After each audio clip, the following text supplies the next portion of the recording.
আমি অপার হয়ে বসে আছি। প্রথম রেকর্ড করা গান ছিল বন্ধু শিরোনামের একটা গান। অভিজ্ঞতা খুব সুন্দর ছিল। প্রথমবারের মতন মৌলিক একটা গান আমার হতে যাচ্ছে। আমার দুজন সঙ্গীত গুরু ওস্তাদ সুরেন বর্মন এবং আতিকুর রহমান। আমি সবসময় খুব শাস্ত্রীয় সঙ্গীত এবং নজরুল সঙ্গীতের প্রতি খুব জোর দিয়েছি। তো সেই ভাবনা থেকে আমার মনে হচ্ছিল যে আমি ক্লাসিক্যালে অনেক পাকাপোক্ত একজন হব, যার কারণে হয়তো বা ওই যে বিভিন্ন ধারার গান গাইতে এখনো আমার সহজ হয় কিছুটা। একটু ধরেন এটার উপর আমি একটু রাখবো, রেখে এটা আপনি রেখে দিতে পারেন। হ্যাঁ,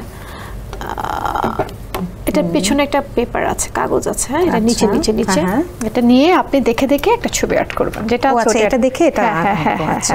তো এখানে পেন্সিল, রং সবকিছু এটার উপরে আছে। আপনি হাতে নিয়েও করতে পারেন। আপনি এটা নিচে পেপারটা হাতে রাখেন, এটা নিচে আছে। হ্যাঁ, আচ্ছা, বের করে একটা কাজ করি, এটা রেখে দিই এখানে। হ্যাঁ হ্যাঁ, এটা রাখেন, এটা রাখছি। হ্যাঁ হ্যাঁ, রাইট। হ্যাঁ, এই যে এখানে সবকিছুই আছে রাখা। আমরা কি শুরু করব? কিছু প্রশ্ন করব? শুরু করব। ওকে, আচ্ছা। আপনার প্রথম রেকর্ড করা গান কোনটি ছিল এবং সেই অভিজ্ঞতা কেমন ছিল? প্রথম রেকর্ড করা গান ছিল বন্ধু শিরোনামের একটা গান, যেটা সন্ধ্যাবাড়ির বারান্দা অ্যালবামের একটা প্রথম ট্র্যাক ছিল সম্ভবত। অভিজ্ঞতা খুব সুন্দর ছিল, কারণ প্রথমবারের মতন মৌলিক একটা গান আমার হতে যাচ্ছে। সেটা অবশ্যই অন্যরকম একটা রোমাঞ্চের ব্যাপার। তো সেটাই হয়েছিল আর কি, এবং সেটাই আমার প্রথম গান। ওইটা যেহেতু আপনার প্রথম গান ছিল, থাকে না প্রথম যে কোনো কাজ আমরা কাউকে একটু ডেডিকেট করতে চাই, কাউকে করেছিলেন নাকি কাউকে করা? আমার দুজন সঙ্গীত গুরু ওস্তাদ সুরেন বর্মন এবং আতিকুর রহমান, এই দুজনকে। আচ্ছা, যেহেতু সঙ্গীত গুরুর নাম আসছে, আপনি যখন ব্রাহ্মণবাড়িয়ায় ছিলেন, বড় হয়েছেন, যে গুরুর কাছে গান শিখেছেন, আসলে একজন গুরু তো অনেক ধরনের গানই শুনে থাকে। কোন গানটি আসলে সে সবচেয়ে বেশি প্রশংসা করতো আপনার? আমার নজরুল সঙ্গীতের, এবং আমি সবসময় খুব শাস্ত্রীয় সঙ্গীত এবং নজরুল সঙ্গীতের প্রতি খুব জোর দিয়েছি। সেটা আমার সেই দর্শনটা আমার ওস্তাদজির কাছ থেকে পাওয়া, যে ক্লাসিক্যালে ভালো, সে সব ধরনের গান খুব সাবলীলভাবে গাইতে পারে। তো সেই ভাবনা থেকে আমার মনে হচ্ছিল যে আমি ক্লাসিক্যালে অনেক পাকাপোক্ত একজন হব।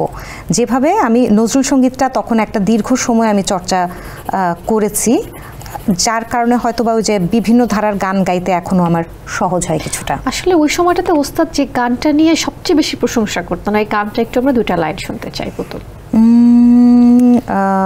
আচ্ছা, একটা লালন গীতি। এই গানটাকে নতুন কুড়িতে আমি দ্বিতীয় হয়েছিলাম। হ্যাঁ, দ্বিতীয় হয়েছিলাম। ওকে, আমরা শুনছি। হ্যাঁ, আমি অপার হয়ে বসে আছি, ওহে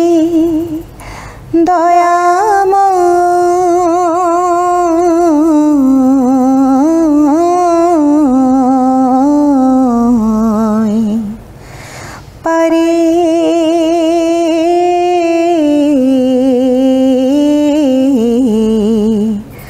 লয়ে যাও আমায়। বাহ, চমৎকার, এক কথায় অসাধারণ। সেন্সেশন ক্লাসিক স্ট্রবেরি ও কফি ভ্যারিয়েন্টে